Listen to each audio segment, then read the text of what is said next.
Welcome back to my YouTube channel. ഇന്നത്തെ ഈ video എന്ന് പറഞ്ഞാൽ ഒരു ഡേ ഇൻ മൈ ലൈഫാണ്. ക്ലാസ് ഇല്ലാത്ത ഒരു ഡേ എങ്ങനെയാണ് എൻ്റെ ഒരു പഠിത്തവും മറ്റു കാര്യങ്ങളൊക്കെ ആയിട്ട് എങ്ങനെയാണ് ഒരു ഡേ കടന്നു പോകുന്നത് എന്നുള്ള കുറച്ച് കാര്യങ്ങളൊക്കെയാണ് ഈ വീഡിയോയിൽ. അപ്പോൾ ഓൾമോസ്റ്റ് കുറച്ച് പരിപാടികളൊക്കെ ആയിട്ട് ഇന്ന് ഉണ്ട്. അപ്പോൾ ഞാൻ വിചാരിച്ചു ഇന്നൊരു ഡേ ഇൻ മൈ ലൈഫ് എടുക്കാമെന്ന്. ഒന്ന് പുറത്തോട്ടൊക്കെ ഇന്ന് പോകണം, കുറച്ച് കോപ്പീസും കാര്യങ്ങളൊക്കെ എടുക്കണം, പഠിക്കുന്നതായിട്ട് ബന്ധപ്പെട്ടിട്ടുള്ള പ്രിൻറ്റും കാര്യങ്ങളും. അപ്പോൾ അതാണ് ഞാൻ ഇന്ന് ഡേ ഇൻ മൈ ലൈഫ് ചെയ്യാമെന്ന് വിചാരിച്ചത്. അപ്പോൾ രാവിലെ തന്നെ ഒരു ചായയൊക്കെ കുടിച്ചിട്ട്, ഞാൻ സാധാരണ അങ്ങനെ ചായ കുടിക്കാറില്ല, പിന്നെ ഇന്ന് എനിക്ക് എന്തോ ഒരു ചായ കുടിക്കണമെന്ന് തോന്നിയൊരു പകുതി ഗ്ലാസ് ചായ എടുത്തുള്ളൂ. അപ്പോൾ ഇന്നലെ പഠിച്ച കറണ്ട് അഫയേഴ്സ്, ഞാൻ 2024 ജനുവരി തൊട്ടുള്ള കറണ്ട് അഫയേഴ്സ് ഒന്ന് റിവിഷൻ ചെയ്യാമെന്ന് വിചാരിച്ചു. അപ്പോൾ ഞാൻ വിചാരിച്ചു ഒരു ചായയായിട്ട് പഠിച്ച കറണ്ട് അഫയേഴ്സ് ഒന്ന് റിവിഷൻ ചെയ്ത് പോകാമെന്ന് വിചാരിച്ചു. ഇങ്ങനെ പ്രിൻ്റ് എടുത്ത് വെക്കുകയാണെങ്കിലുള്ളൊരു ഗുണമെന്ന് പറഞ്ഞാൽ, നമുക്ക് ഫ്രീ ആയിട്ടിരിക്കുമ്പോഴോ അല്ലെങ്കിൽ ഇതുപോലെ എന്തെങ്കിലുമൊക്കെ ചായ കുടിച്ചുകൊണ്ടോ അല്ലെങ്കിൽ എന്തെങ്കിലും ഫുഡൊക്കെ കഴിച്ചുകൊണ്ടിരിക്കുമ്പോഴോ നമ്മൾ ഫോണിൽ കുത്തുന്ന ആ ഒരു സമയം നമുക്ക് ഈ പഠിച്ച കാര്യങ്ങൾ റിവിഷൻ ചെയ്യാനായിട്ടൊക്കെ നമുക്ക് ഉപയോഗിക്കാം. പുതിയൊരു കാര്യം പഠിക്കുമ്പോൾ നമ്മൾ ഫ്രഷ് ആയിട്ട് തന്നെ ഇരുന്ന് പഠിക്കണം. വായിച്ച് അത്യാവശ്യം നമുക്കൊരു ധാരണയുള്ള കാര്യത്തിൽ നമുക്ക് ഒന്ന് ജസ്റ്റ് വായിക്കാനാണ് ടൈം വേണ്ടതെങ്കിൽ ഇങ്ങനെയൊക്കെ ഒന്ന് കിട്ടുന്ന സമയങ്ങളിലൊക്കെ റിവിഷൻ ചെയ്യാവുന്നതാണ്. എന്നിട്ട് പുതിയ ടോപ്പിക്കുകൾ പഠിക്കാനായിട്ട് നമ്മൾ ഫ്രഷ് ആയിട്ട് ഇരിക്കുന്ന ഒരു സമയം കണ്ടെത്തുന്നതാണ് നല്ലത്. കറണ്ട് അഫയേഴ്സ് ഞാൻ കവർ ചെയ്യുന്നത് ഇപ്പോൾ എങ്ങനെയാണെന്ന് വെച്ചാൽ, 2023 ഞാനിപ്പോൾ നോക്കുന്നില്ല, മസ്റ്റായിട്ട് 2024 ഫുൾ കവർ ചെയ്തിരിക്കണം. അതുപോലെ തന്നെ 2025 നമ്മൾ ഏത് എക്സാമിനാണോ പോകുന്നത് അതിന് മുന്നേ ഉള്ള കറണ്ട് അഫയേഴ്സ് വരെ പഠിച്ചുകൊണ്ട് പോകാമെന്നാണ് ഞാൻ ഓർത്തേക്കുന്നത്. അത് കഴിഞ്ഞിട്ട് പിന്നെ സമയം കിട്ടുവാണെന്നുണ്ടെങ്കിൽ നമുക്ക് എന്തെങ്കിലും ഇമ്പോർട്ടൻ്റ് ആയിട്ടുള്ള, പുറകോട്ട് പോകുമ്പോൾ ഇമ്പോർട്ടൻ്റ് ആയിട്ടുള്ള എന്തെങ്കിലും നോക്കാനുണ്ടെങ്കിൽ അതും കൂടി നോക്കാമെന്ന് വിചാരിച്ചു.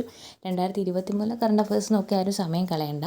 ആ സമയം കൂടി 2024 2025 നമ്മളിപ്പോൾ എഴുതാൻ പോകുന്ന എക്സാമിന് മുന്നേ ഉള്ളവരെയുള്ള കറണ്ട് അഫയേഴ്സ് ഫോക്കസ് ചെയ്യുക.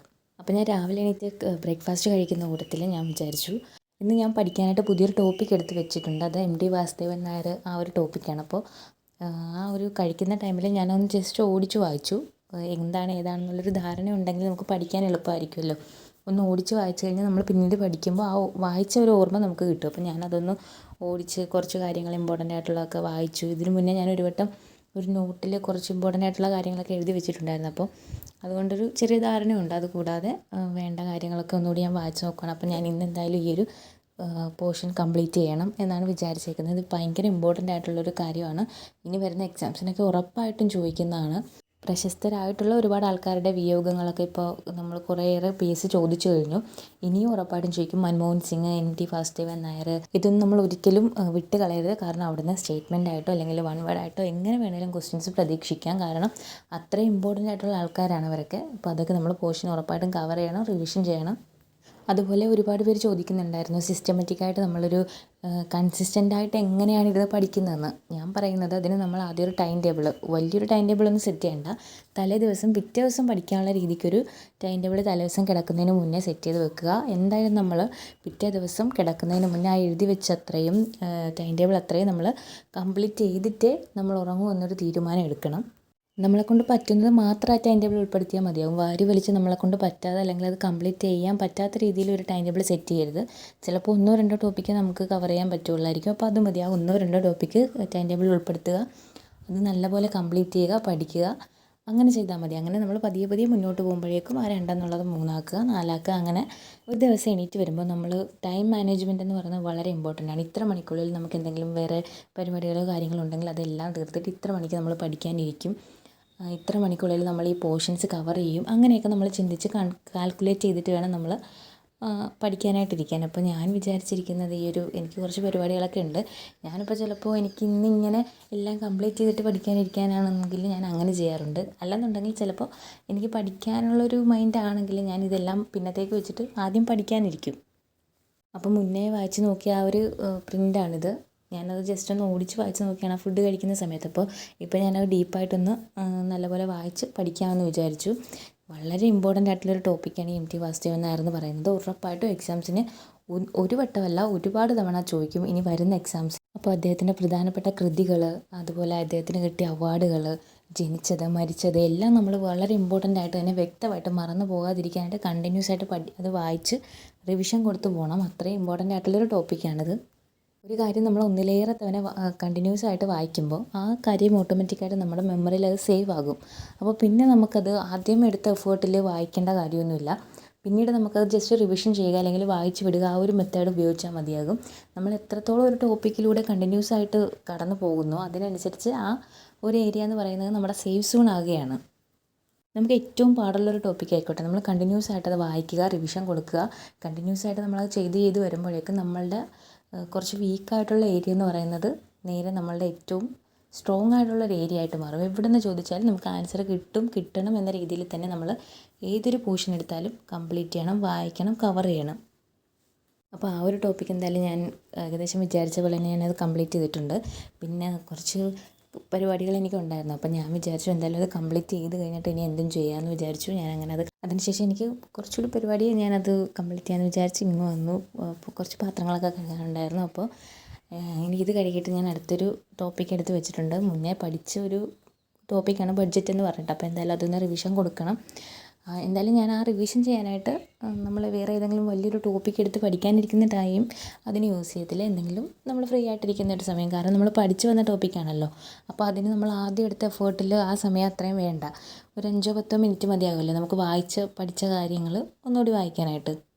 നമ്മൾ ചിലപ്പോൾ ഒരു പുതിയ ടോപ്പിക് എടുത്ത് പഠിക്കുമ്പോൾ നമുക്ക് ചിലപ്പോൾ ഒരു പരിചയമില്ലാത്തൊരു ടോപ്പിക്കായിരിക്കും. അപ്പോൾ നമ്മൾ അതിന് വേണ്ടിയിട്ട് ഒരുപാട് ടൈം കൊടുക്കുമ്പോൾ ആരും ഞാൻ ഇത്രയും ടൈം ഈ ഒരു ടോപ്പിക്കിന് കൊടുക്കുന്നല്ലോ എന്ന് ഓർത്തിട്ട് ആരും വിഷമിക്കേണ്ട കാര്യമില്ല. എല്ലാവരും അങ്ങനെ തന്നെയാണ്, ഞാൻ ഉൾപ്പെടെ എല്ലാവരും അങ്ങനെ തന്നെയാണ്. നമുക്ക് പരിചയമില്ലാത്ത, നമുക്ക് മുന്നേ നമ്മൾ വായിച്ചിട്ടില്ലാത്തൊരു ടോപ്പിക്കാണെങ്കിൽ നമുക്ക് ഒരുപാട് സമയം അവിടെ വേണ്ടി വരും. ചിലർക്ക് അത് അരമണിക്കൂർ മതിയാവും, ഇല്ലെങ്കിൽ 1 മണിക്കൂർ, 2, 3, 4, ചിലപ്പോൾ നമുക്ക് ഒരു ദിവസം തന്നെ വേണ്ടി വരും. കുഴപ്പമില്ല, നമ്മളത് ഓരോരുത്തരുടെ ഒരു രീതിയാണത്. അപ്പം നമ്മുടെ പോരായ്മകൾ എന്താണെന്ന് നമുക്കേ തിരിച്ചറിയാൻ പറ്റുള്ളൂ. അപ്പോൾ അത് മനസ്സിലാക്കി വേണം നമ്മളൊരു സ്റ്റഡി മെത്തേഡ് പ്രിപ്പയർ ചെയ്യാനായിട്ട്. അപ്പം മറ്റുള്ളവർ ഒരുപാട് പഠിക്കുന്നു എന്ന് കരുതിയിട്ട് നമ്മൾ ഒരുപാട് പഠിക്കാനും നിൽക്കേണ്ട. എന്നാൽ മറ്റുള്ളവർ കുറച്ചാണ് പഠിക്കുന്നത്, എന്നിട്ട് അവർക്ക് ജോലി കിട്ടുന്നു എന്ന് വിചാരിച്ച് നമ്മളും അതിനൊത്ത് ഇത് ചെയ്യണ്ട. കാരണം നമുക്ക് എത്രത്തോളം പഠിക്കാൻ പറ്റും, അല്ലെങ്കിൽ നമ്മുടെ മെമ്മറിയിൽ എത്രത്തോളം ക്യാച്ച് ചെയ്യാൻ പറ്റും എന്നൊക്കെ നമുക്കാണ് അറിയാവുന്നത്. അപ്പോൾ അത് മനസ്സിലാക്കി വേണം നമ്മളെപ്പോഴും ഒരു ടൈം ടേബിൾ സെറ്റ് ചെയ്യാനും സ്റ്റഡി റൊട്ടീൻ സെറ്റ് ചെയ്യാനും എല്ലാം. ഞാനതുപോലെ എൻ്റെ സ്റ്റഡി റൊട്ടീനിൽ ഈ അടുത്ത കാലത്തായിട്ട് കൊണ്ടുവന്ന ഒരു കാര്യമാണ്, ഞാൻ എല്ലാ ദിവസവും നമ്മളുടെ 2 മണി തൊട്ട് ആ ഒരു ടൈം നമ്മളുടെ PSC എക്സാം നടക്കുന്ന ടൈം വെച്ചുകൊണ്ട് ഞാൻ ഓരോ ക്വസ്റ്റ്യൻ പേപ്പർ എടുത്തിട്ട്, പ്രീവിയസ് ആയിട്ടുള്ള ക്വസ്റ്റ്യൻ പേപ്പർ എടുത്തിട്ട് ഒന്ന് വർക്കൗട്ട് ചെയ്യാൻ ശ്രമിക്കാറുണ്ട്. അപ്പോൾ ചിലപ്പോൾ മാർക്ക് അത്യാവശ്യം കിട്ടാം, അല്ലെങ്കിൽ മാർക്ക് കുറവായിരിക്കാം. അങ്ങനെയല്ല, നമ്മൾ ആ ഒരു ടൈം മാനേജ്മെൻറ്റും കാര്യങ്ങളൊക്കെ അഡ്ജസ്റ്റ് ചെയ്യാൻ വേണ്ടി കൂടിയാണ് നമ്മൾ ഈ കറക്റ്റ് ആ ടൈം സെറ്റ് ചെയ്തുകൊണ്ട് പ്രീവിയസ് ക്വസ്റ്റ്യൻസൊക്കെ വർക്കൗട്ട് ചെയ്യുന്നത്. ഒപ്പം ക്വസ്റ്റ്യൻസ് എവിടെ നിന്നാണ് ചോദിക്കുന്നത്, എങ്ങനെയാണ് ചോദിക്കുന്നതെന്നൊക്കെ നമുക്ക് മനസ്സിലാക്കാനുള്ള, അല്ലെങ്കിൽ ആ ഒരു ധാരണ കിട്ടാൻ വേണ്ടിയിട്ടാണ്. അതിനുശേഷം നമ്മൾ ആ പ്രീവിയസ് ക്വസ്റ്റ്യൻ പേപ്പർ എടുത്തിട്ട് നമ്മളുടെ കയ്യിലുള്ള എന്തെങ്കിലും ഒരു സോഴ്സോ കാര്യങ്ങളോ ഉണ്ടെങ്കിൽ, ഇപ്പോൾ മുന്നേ ചോദിച്ചിട്ടുള്ള ചോദ്യങ്ങളോ അനുബന്ധമായിട്ടുള്ള ക്വസ്റ്റ്യൻ പേപ്പറോ ഒക്കെ വർക്കൗട്ട് ചെയ്ത് അതിൻ്റെ റിലേറ്റഡ് ഫാക്ട്സ് ഒക്കെ അടങ്ങുന്ന എന്തെങ്കിലും ഒരു ബുക്കൊക്കെ ഉണ്ടെന്നുണ്ടെങ്കിൽ നമ്മൾ അത് വെച്ചുകൊണ്ട് ആ ക്വസ്റ്റ്യൻ പേപ്പർ ഒന്ന് അനലൈസ് ചെയ്യുന്നത് നല്ലതാണ്. അതൊക്കെ നമ്മളുടെ മാർക്ക് കൂടാനുള്ള, അല്ലെങ്കിൽ ആ ഒരു നമ്മളുടെ പോരായ്മകൾ നികത്താനും ഒരു ഇമ്പ്രൂവ്മെൻ്റ് ഉണ്ടാകാനും ഒക്കെ നല്ലൊരു മെത്തേഡാണത്. ഒട്ടുമിക്ക കാര്യങ്ങൾക്കും ഞാൻ കൂടുതലും ഡിപ്പെൻഡ് ചെയ്യുന്നത് പ്രീവിയസ് ആയിട്ടുള്ള ക്വസ്റ്റ്യൻ പേപ്പറോ അല്ലെങ്കിൽ ആ ഒരു റാങ്ക് ഫയലോ കാര്യങ്ങളൊക്കെയാണ് ഞാൻ കൂടുതലായിട്ടും വർക്കൗട്ട് ചെയ്യുന്നത്. ഇപ്പം ഞാൻ ചെയ്ത് നോക്കുന്നത് മലയാളത്തിൻ്റെ പ്രീവിയസ് ആയിട്ടുള്ള ക്വസ്റ്റ്യൻ പേപ്പർ, ക്വസ്റ്റ്യൻ ആൻസറോ അതിൻ്റെ റിലേറ്റഡ് ഫാക്ട്സുമാണ്. അപ്പോൾ ഞാൻ അതിന് വേണ്ടി ഉപയോഗിക്കുന്ന ഒരു സോഴ്സ് എന്ന് പറഞ്ഞാൽ ലളിതം പബ്ലിക്കേഷൻസിൻ്റെ ആ ഒരു ബുക്കാണ്. അത്യാവശ്യം ഒരുപാട് ആൾക്കാർ ഉപയോഗിക്കുന്ന ഒരു ബുക്കാണ്, നല്ലൊരു റിവ്യൂ ഉള്ളൊരു ബുക്കാണ്. നമുക്ക് മലയാളം എപ്പോഴും നമ്മൾ ഹാർഡ് വർക്ക് ചെയ്യുന്നതിലും നല്ലത് സ്മാർട്ട് സ്റ്റഡിയാണ്. കാരണം നമ്മളിപ്പോൾ എന്താണെന്നൊക്കെ ഒരു മലയാളത്തിൻ്റെ ഒരു ക്വസ്റ്റ്യൻ എടുത്തിട്ട് അതിൻ്റെ ആഴങ്ങളിലോട്ട് പഠിച്ചു പോകുന്നതിൽ നല്ലതാണ് സ്മാർട്ട് സ്റ്റഡി ചെയ്യുന്നത്. അത് ഇപ്പോൾ ചോദിക്കുന്ന ക്വസ്റ്റ്യനും അതിൻ്റെ റിലേറ്റഡ് ഫാക്ട്സും വെച്ചിട്ട്, അപ്പോൾ ഈ ബുക്കിലെന്ന് പറഞ്ഞാൽ അതിൻ്റെ കുറച്ച് അനുബന്ധമായിട്ടുള്ള കാര്യങ്ങളൊക്കെ കൊടുത്തിട്ടുണ്ട്. അപ്പോൾ നമുക്ക് ആ ക്വസ്റ്റ്യനും വർക്കൗട്ട് ചെയ്യാൻ, അതിൻ്റെ റിലേറ്റഡ് ഫാക്ട്സും പഠിക്കാം. ഒപ്പം ആ മോഡലിലുള്ള കുറച്ച് ക്വസ്റ്റ്യൻസും നമുക്ക് വർക്കൗട്ട് ചെയ്യാൻ പറ്റും.